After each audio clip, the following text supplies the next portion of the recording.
Ladies and gentlemen, Michael Palin.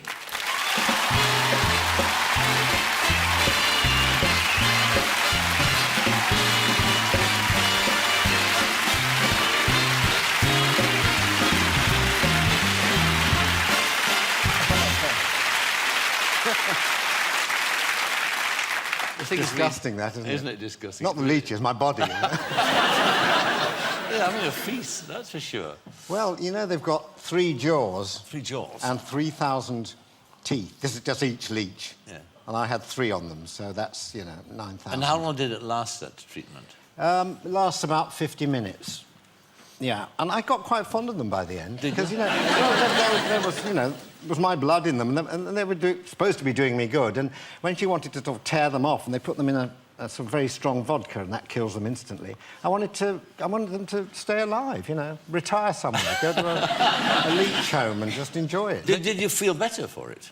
No. No. Strangely enough, I wouldn't advise it, and it was very painful. Was it? And the next morning, you're given a great bandage, and she says, you know, when the leeches take a little bit of blood, but in the morning there will be much blood, but you have to keep this bandage on. And I woke up the next morning, and it was like something from The Godfather. I was in bed, and there was blood everywhere. And I'd forgotten what I had done. Yes. I thought it was be a horse's head there beside me in the bed. And I went to the sort of mirror and just ripped this bandage off, and tons of blood poured out. I mean, it was just... Fortunately, we were checking out of the hotel that day, so before I had to explain. Now, what about Europe? I mean, why Europe? What was the choice for? Well, I mean, the choice was really because it was the one continent I'd not really covered. And yet, I thought, well, everyone knows Europe. We all go on holiday to Spain and France. And yet, Eastern Europe, not only do we not know it, I didn't know it at all, really. I'd been there a couple of times in the 1980s. And I always like to go somewhere that I don't know, so that the discovery is spontaneous, you know, and I'm discovering it as we go along. And so we checked it out and found it, you know, full of good stories. Because how different was it from your preconceived notion of what a European was? Well, I suppose Eastern Europe, there's a sort of cliché of it being grey, being very uniform, of people being rather unwelcoming, and, you know, the sort of the old Soviet approach. And, of course, it's completely different now. Well, not completely different, but largely different, because these are new countries. It's all sort of... there are 10 new countries since 1989. There's a feeling of independence, there's a feeling of energy, there's a feeling of celebration. They want to welcome you, they want to tell you what's going on. But there are about 20 countries, and they all have different currencies, and they all have different languages, so it's But you're always complex. bound to be, aren't you, so I suppose affected, tainted even, by the... Like you went to the Balkans, you start off in the Balkans, by the history of that place, by the violence and the ethnic cleansing and the wars and all that. I mean, it's never far away, is it? It's never far away. I mean, the last century in Europe was awful for everybody, but in the East it sort of went on longer. The wars went on, and then there were periods of genocide, you know, and pogroms and all sorts of things. It's a very, very hard time. But then, you know, people want to move on now. I mean, they do remember the past, and they remember it very thoroughly. I mean, there are sort of lots of the old concentration camps are still preserved and all that. So, I mean, you can't go far without remembering what happened. But they want to move on, and they want to sort of be part of and New Europe. landmines too, of course, because I think it's in the first of your programmes on television that you go to this place where... Is it in Estonia, or is it... Well, no, Sarajevo. Sarajevo, yeah, that's right. Where they're still clearing these landmines, and we all know the problems involved there. Yes. I mean, there was a team... We worked with a team who were clearing landmines, and I mean, the money comes from Norway or something like that. The Bosnians don't have enough to pay for them. And they said it'll be about 70 years before they'll clear all the mines that have been left over from the war. So kids can't just run into the woods or go and pick blackberries or anything like that we do here. And the guy who was in charge of the team, who was clearing these mines, very articulate, and I said to him, you know, what do you think about the people who laid these mines? I mean, you see what you're doing now. And he said, well, it's difficult for me to say because I was one of them. And he was a soldier in the war. And he said, when you're a soldier, you protect your front line, you protect your trenches. That's why the mines were there. And he said, most of the people clearing the mines are the people who laid them because they know where they are. So, you know, it's a muddle. You mentioned there the business where you confront all the time the past in this, what you call New Europe. And you mentioned there the concentration camps. And you met, actually, first of all, you went to Auschwitz, didn't you, on your journey.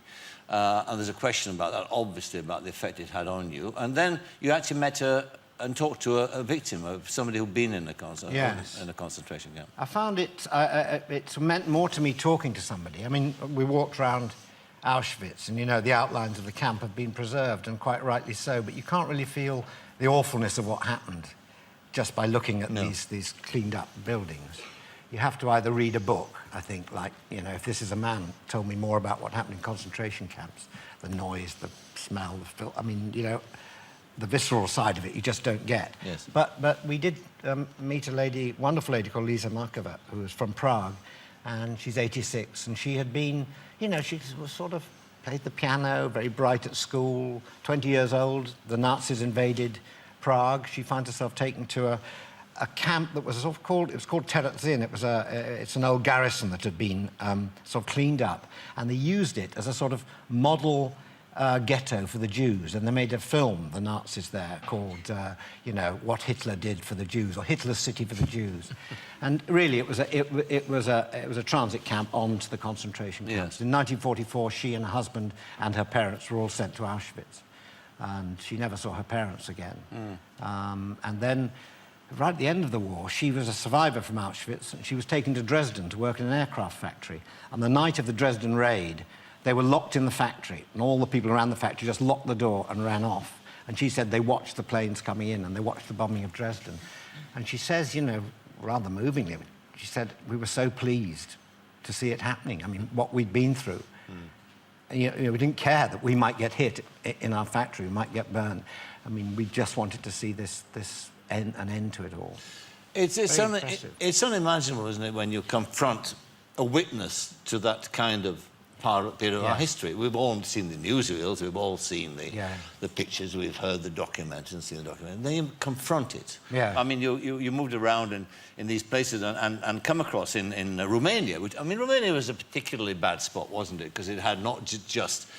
It had an awful dictatorship and all that, and it's had a very, very hard time indeed. Yeah. It seemed, from your report, a bit more, let us say, solemn than some of the countries that you visited. Yes, I mean, they're all solemn in a way, but Romania, I mean, Romania in the 20s was a very successful country, had a wonderful aircraft industry, all this sort of thing. Then they went through this terrible time with Ceausescu, and it's left a pretty grim imprint still.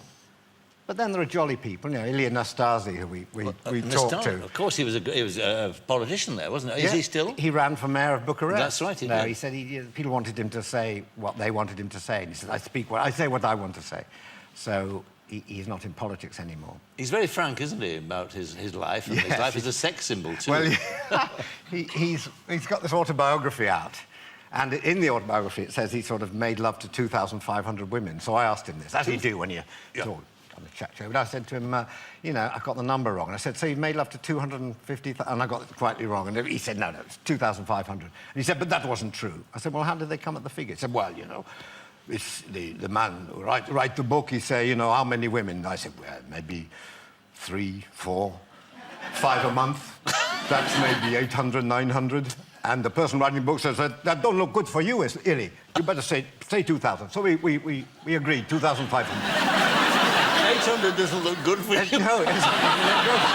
I said, I know what you mean, Eddie. I know what you mean. No. Barely worth mentioning. Barely worth mentioning. 2,500 would not leave a lot of time for tennis, would it, really? I think you have to be knocked out in the early rounds. Let's have a look at a nice sequence where you go to Turkey and you come across this extraordinary sport, talking about sports. It's weird, but they love wrestling, the Turks. They do. We also met some men who wrestle in olive oil. They're covered in olive oil. You're interested, I can tell. You think I'm winding you up. It's absolutely true. I've been doing it in Rotherham for years. After the pubs come out. After the pubs come out, yeah. Very seriously. But no, wrestling is a big thing, but the camel wrestling is very strange, because the camels are sort of... it's seen in Turkey as a creature that represents their past. The great Silk Route, the traders that came through. There's a lot of sentiment, especially among blokes. I don't think the ladies, the blokes love a bit of wrestling. And so they get these camels, but they're all specially bred, as I said there. You know, and they have odd names too, don't they? Well, they like to call them after sort of world figures. So there was a Saddam, and there was a Clinton, and there was a George Bush. I think he was the one there foaming at the mouth or something like that. I mean, how much much do you travel now? It's about 20 years you've been doing this job with the BBC now. Yeah, 20 years man and boy. Has it changed you? Well, it's hard to tell. I think I know a lot more. Whether I can make sense of it or not, I don't know, because I don't think travel answers any questions. I think it just raises a lot more questions. So it's quite stimulating. Yes. I might have just sat in a deck chair for 20 years and it'd be a bit of a dozy old bee now, but so I'm curious. And I think it's made me more tolerant. And I think it's also made me realise that wherever we see the world from, that's our little centre. And we tend to see London as the centre of the world, New York's the centre of the world. You go out to all these countries where they live as the centre of the world, whether it's Moldova, whether it's sort of Bhutan or anything like that, and you suddenly realise you've got to change your view. You are not in the centre of things. You may think you are. You're in the centre of your thing. When you come back, do you feel a stranger in your own home? I do for a bit. Yes, it's a very odd thing, that. I used to think when I did Around the World in 80 Days and we came back from that, I thought everybody would want to hear my story. Hey, I've been around the world 80 days. And, in fact, the first vehicle that we met when he came off the train, came off the boat, landing in England, was a guy driving this container who was taking me to the station at Felixstowe. And I said to him, well, he didn't ask me anything. I thought, oh, lucky to be here. 80th day, just in time. He's going out. Oh, yeah. Oh, I've seen a lot. Well, I've been around a bit. 80 days, around the whole world. He just said, traffic's bad this morning, And it's like that. The only people you can talk to are people who've been around the world in 80 days. Yes. And there aren't many circumnavigators around who find it passing. Where have you been recently? I've been around the world. Oh, we've been at Bletchley. And you try and get there in the morning on the train. 4 hours wait at the station, 3 hours at that train that comes in from Dorking. And what about you dedicate your book, the book of the TV series, you dedicate it to your grandson? Yes. No, I'm very soppy. Tears might come to my eyes now. Well, no. It's a most wonderful part of your life, having grandchildren. So, yes. So this is the first one. Might he make you change your mind about travelling in future, do you think? Yeah, I don't know. I mean, Archie was born just before we started the journey, and so I kept rushing back to see him on odd occasions. And, it's terrible. I'm trying to write the book, and he comes up there and sort of moves things on my desk and sort of puts the mouse onto some different channel or something like that. So he's very helpful, I'm sure. But it certainly made me glad I wasn't across the other side of the world, because it's just great to see him grow up. It's wonderful to see this little person sort of gradually growing up. And, of course, at that age, they'll laugh at anything, and all the old... I mean, it's like making John Cleese laugh. It's so easy. And do all these stunts for him. And it's very exhausting. I'm extremely silly. But I haven't been silly like that for a long, long time. So thank you, Archie. Makes you younger. Well, congratulations again on yet another series and the book. And the series starts on Sunday on BBC One. And it's about the new Europe. And Michael Palin, as ever, thank you very much indeed, Michael. Thank you, Mike.